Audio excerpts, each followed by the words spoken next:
আসসালামু আলাইকুম। তো সকলে কেমন আছেন? আশা করি সকলে ভালো আছেন। তো আজকে আমি একটা নতুন রেসিপি নিয়ে চলে এলাম।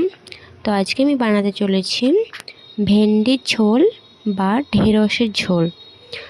একটা নতুন পদ্ধতি, যেটি অনেক উপায়ে বানানো যায়। তো আজকে আমি একটু সহজ উপায়ে বানিয়ে ফেললাম, কোনো হাবিজুবি কিছু না দিয়ে। খুব সহজ একটা তাড়াতাড়ি রেসিপি।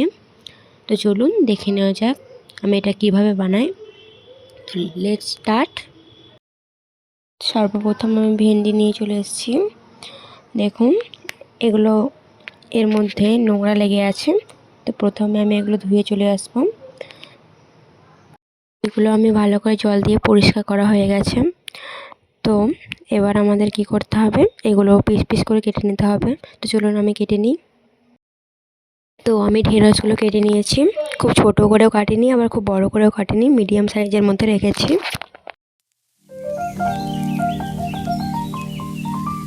তো আমি একটা হাঁড়ির মধ্যে কিছু তেল দিয়েছি, 1 চামচ 2 চামচ মতো।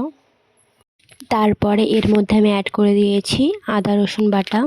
পরে আমি এর মধ্যে মশলাগুলো অ্যাড করে দিয়েছি, যেমন লবণ, লঙ্কা গুঁড়ো, হলুদ গুঁড়ো, ধনে গুঁড়ো।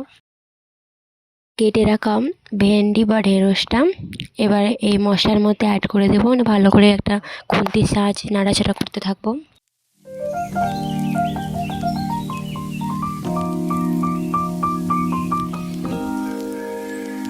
ক্ষণ নাড়াচাড়া করার পরে এর মধ্যে জল অ্যাড করে দিয়েছি কিছু মতো। তারপর এটা সেদ্ধ হওয়ার জন্য ছেড়ে দেবো।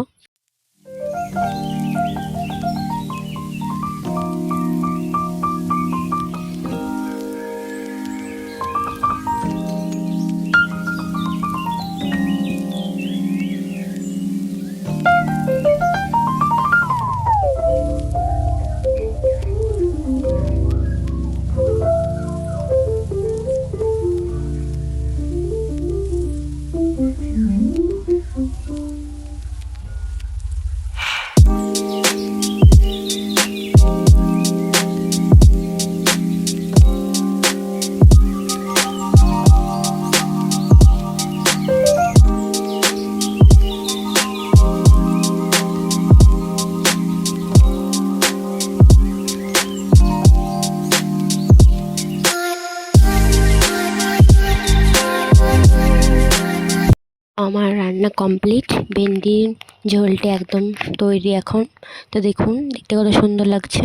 আর আমি ভাতের সঙ্গেও খেয়ে দেখেছি, এটা খুবই সুস্বাদু হয়েছে খেতে। আর এটা কোনো ভাতের সময় বা অন্য টাইমে রুটির সঙ্গেও খেতে খুবই সুস্বাদু লাগবে, আর অনেক মজাও হবে খেতে। যদি আমার ভিডিওটি ভালো লাগে তো আমার চ্যানেলটি সাবস্ক্রাইব করে দেবেন, ভিডিওতে একটি লাইক করে দেবেন।